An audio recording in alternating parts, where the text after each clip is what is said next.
We are working on mentally adding 667 plus 30 by using the mental math strategy add the tens.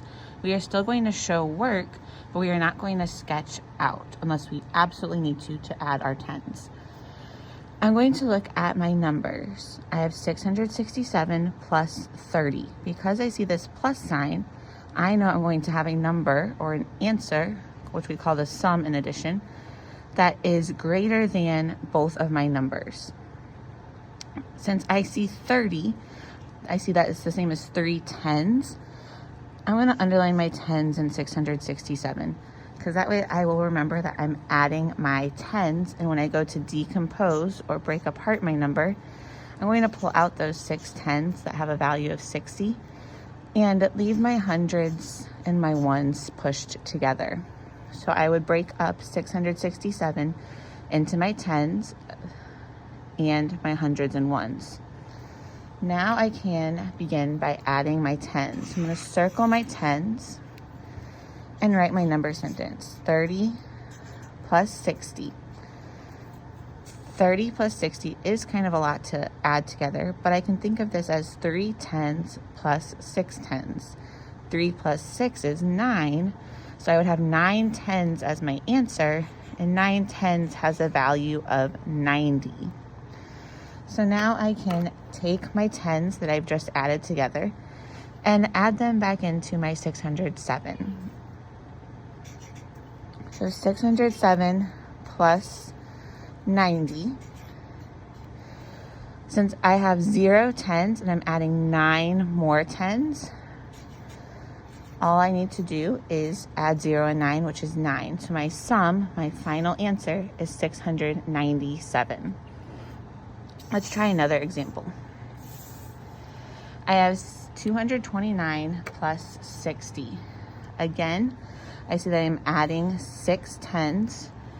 And if you want to make sure that you pull out the correct number of tens, you can take your 3-digit number and write it in expanded form.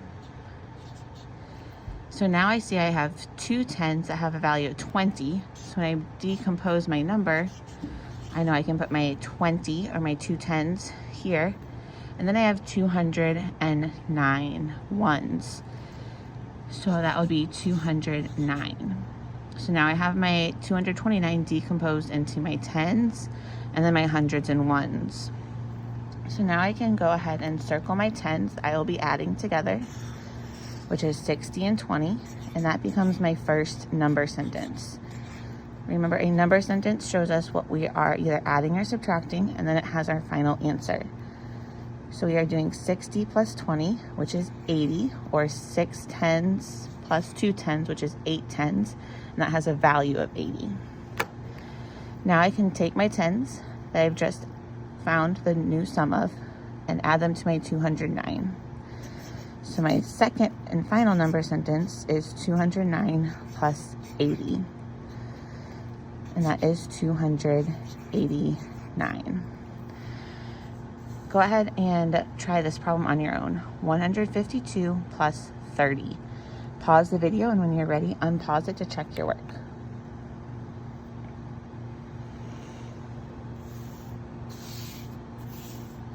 $152 plus 30.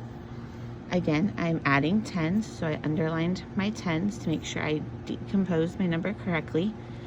I have 5 tens, which has a value of 50.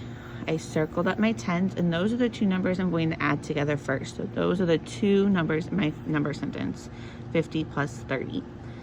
And that equals 80, because 5 tens plus 3 tens is 8 tens, which has a value of 80. Then I took my total amount of tens and I added them to my hundreds and ones that I had in my original number. So 102 plus 80 is 182. We can always double check our work by making sure that our sum, or the answer to our problem, is greater than both of these numbers that we added together. And that is how you use mental math to add the tens.